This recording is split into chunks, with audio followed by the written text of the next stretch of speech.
Black America. While we celebrate symbolism of having a black woman in the White House and a black woman in the Supreme Court, right now as we speak, black women are the most likely to lose their house. Black men have the shortest lives, black children have the highest suicide rate, and even though we are around 15 to 20% of the population, we are over 55% of those living in the streets. We are going to be third-class citizens in the nation we built. We better wake up and vote for real policy. Vote for Greg Marcel Dixon. Repair Black America to fix America. So the all-male historically black college, they say, or university is under fire for some of its alumni after hiring a white woman to oversee the school's marketing and recruitment efforts. Now, one Morehouse man said hiring was an insult to the legacy of Morehouse. Now, according to a press release from the institution on Friday, May the 6th, Morehouse College appointed Paula Resley, they say, as chief brand officer and vice president of strategic communications, marketing, and admissions for the school. Now, Resley has been hired to brand and messaging strategy as well as targeting recruitment and digital engagement. But the graduates are not sure that she's the right person for the job. Now, let me say something. You mean to tell me in Atlanta, a city that's more than 50% black, you mean to tell me that you couldn't find a black woman to do that job? Now, let's say she have a particular skill set. Okay, fine. You mean to tell me you couldn't find a black woman to do that job and then y'all could hire her as a contractor underneath the leadership of a black woman? And then once her job is done, she go on and do what she has to do? I mean, come on now. I mean, what are we doing here? Morehouse, I'm just trying to figure that out. You said that she's going to be out there talking about strategic messaging, a messaging strategy. I mean, don't you have to be, especially talking about a college that promotes black men, what messaging she's going to come out to talk to black men about? I'm just trying to figure that one out. Now, say an anonymous alumni said the hire was an insult to the legacy of Morehouse and a blow to the brand. They said the heavy emphasis on women is an attack on male leadership and not appropriate for Morehouse, one man wrote. They said another one said, just wondering for how long before Morehouse ceases to recognize itself. 6 months? It said, let's take bets on how long before it's not about black men at all. It say, if there are any Morehouse men, it say, who see what I see, they should speak up and stop pretending this is okay. And I agree with those brothers. Black men don't have too many institutions that, we have that's prestigious, and we should protect these institutions. White men protect their institutions all day long, and they protect it to the end, and they should. But black men should have Morehouse and protect Morehouse. All you brothers as alumni, you need to be pushing back. Now, I say the pushback found its way through the school's extensive and multi-generational grapevine, leaving some to ask, how can a white woman be the face of the school? Great question. How could a white woman be the face of a school that is all black male? How?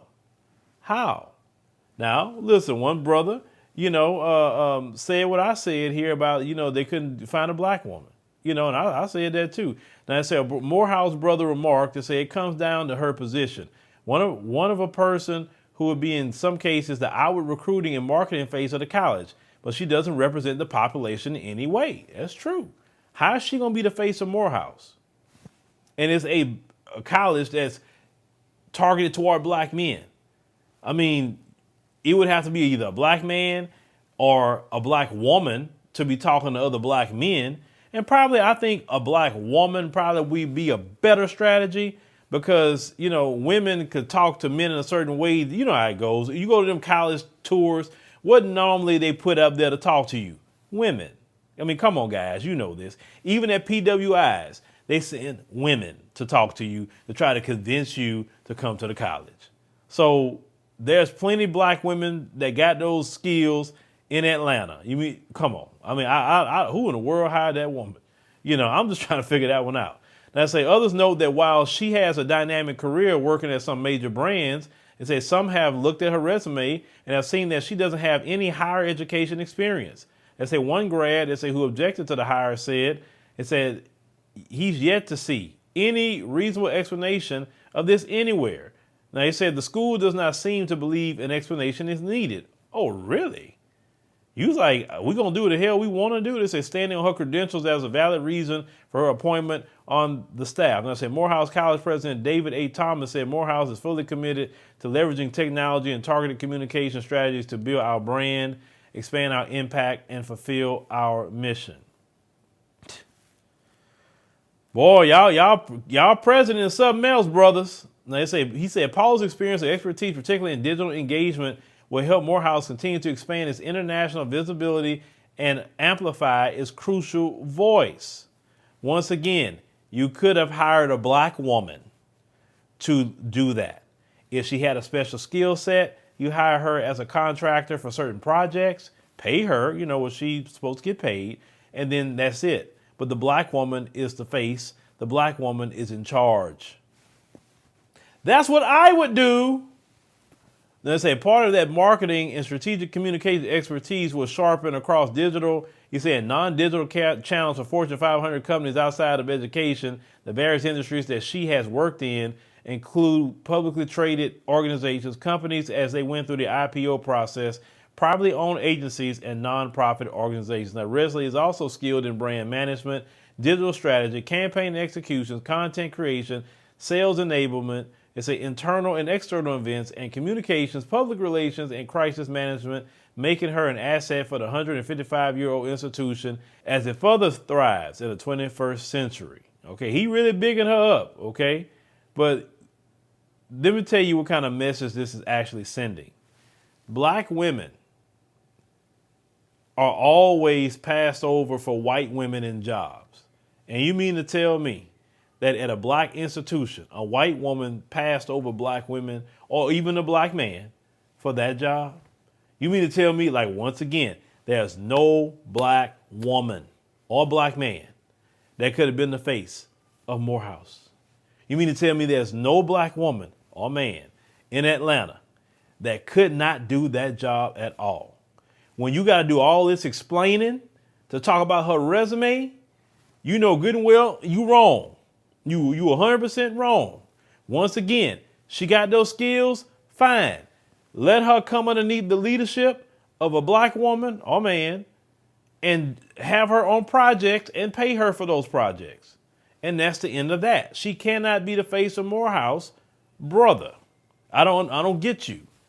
Now, they say in speaking about her new position, she said, the lady, she's honored to join the leadership team at Morehouse College and thrilled to work alongside this inspiring staff, faculty, and students and alumni. She said the Morehouse College mission of developing young black men to lead lives of leadership and service is something that I believe in and standards I aspire to uphold. She said with Morehouse College's decades-long leadership position on social justice, I'm motivated, he said, by where we will take the college in the decades to come. Oh, boy.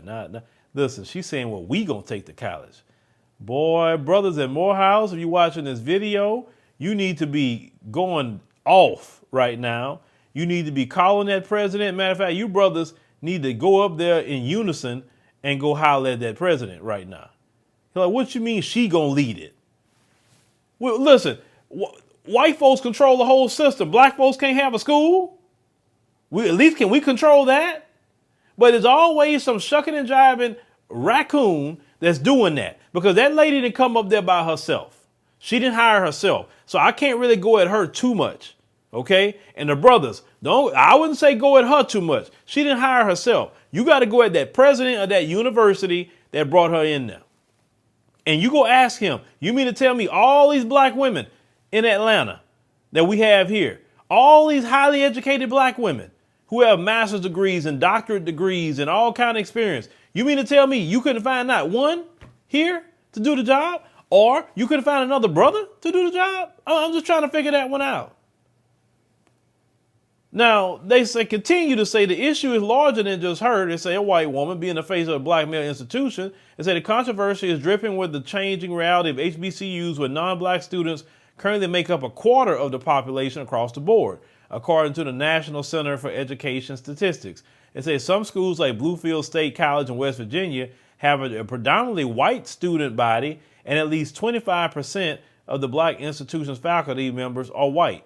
They say a premiere on minority serving institutions reports. Now, they said examples of leadership staff at major HBCUs are the executive vice president at Fisk University and the associate vice chancellor of the university relations at North Carolina A&T State University, who are both white. They said Howard University, a white man named David Bennett, serves as the vice president of development and alumni relations. They said another outward-facing position representing the famed institution that graduated, it said the vice president of the United States, Kamala Harris. So, are y'all trying to what? Are y'all trying to have what? White people take it over? Because I told y'all a long time ago, white people don't know how to work with black people. All they know how is to be in charge and to take over. They don't come to work with you. They come to eventually take it over. And Morehouse is not going to be Morehouse the longer that lady stay. And all these other people, they listen. They know what they doing in PWI is fine. I ain't got nothing to say about that. But we can't even have HBCUs. We can't have that. You trying to come into that? Now, someone being a student there, I'm not tripping on that. But I'm talking about the leadership. The leadership has to stay black and black for real. And this is what happens when you let boule Negroes get in positions.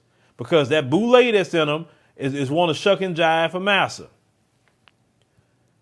Now, they say a Jerry Carter Sr., who directs operations strategy and communication at Howard, and saying as the founder of the HBCU Digest, a blog focused on HBCU news, it said commented on the changes, saying HBCUs are starting to broaden their talent pool and consider a lot of different people from a lot of different places, and a lot of people are interested in working at HBCUs. So I think it said that's a good thing because it shows you the expansion of the HBCU as a mainstream higher education brand. This is what they're saying. So basically, he's all in, for bringing everybody else in like that to run something. Notice that at PWIs, they're not trying to bring in a bunch of black people to be the face of anything. Show me one PWI that a black woman is the face of. What institution? What institution that's a PWI that a black woman is the face of? We're talking about a major PWI. We ain't talking about some small one. We're talking about a major. Harvard, Yale. Pick one. You know what I'm saying? Penn State, whatever. Pick one. Show me that if black women are the face of any of that. Now, some people, they say they didn't disagree. They say with her being in the position and think the alumni should give her a chance. They say if she does a good job, they say I'm happy for her, one person said. They said, I think they have to yet give this young woman a chance to do her job. But I'm thinking about the future, not really right now, okay? If you cannot keep a HBCU leadership black, then you are going to lose it. PWIs do not bring a bunch of black people in major positions, running the university, and allowing all these black people to eventually control everything. That's not going to happen. But yet you got raccoons that's bringing people into HBCUs and allowing them to be the face of it and be in controlling positions. And what's going to end up happening is that they're going to get y'all out of there. And then all the leadership going to be white people. Not even y'all no more. They're like, what happened? We not even a HBCU no more? Y'all done turned into a PWI all of a sudden. You know what I'm saying? But once again, brothers, protect Morehouse. We don't have too many institutions that's for the brothers. Protect that.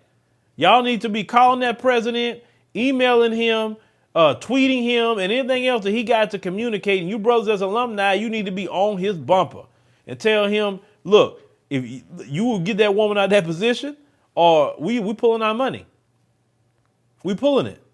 Because this is an HBCU. This is only one that we have for the brothers. And we want to keep it that way. We don't want no other influences from nowhere else. We need to keep it that way. If we have ideas for marketing, okay, let's get a sister to do it if you want a woman to do it. You can hire this woman as her assistant if you would like. But the black woman is going to be the face of it, period. Period. And this is exactly how it should be. And don't back down from that, brothers. Don't back down. Because in PWIs, they don't let y'all take over nothing. So why in the hell would you let them take over a HBCU like that? Especially a prestigious one that a lot of black men are proud of. But y'all let me know in the comments what y'all think about this. Because like I said, this is very concerning, brothers and sisters. But that's very, very concerning. And y'all need to get that president out of there.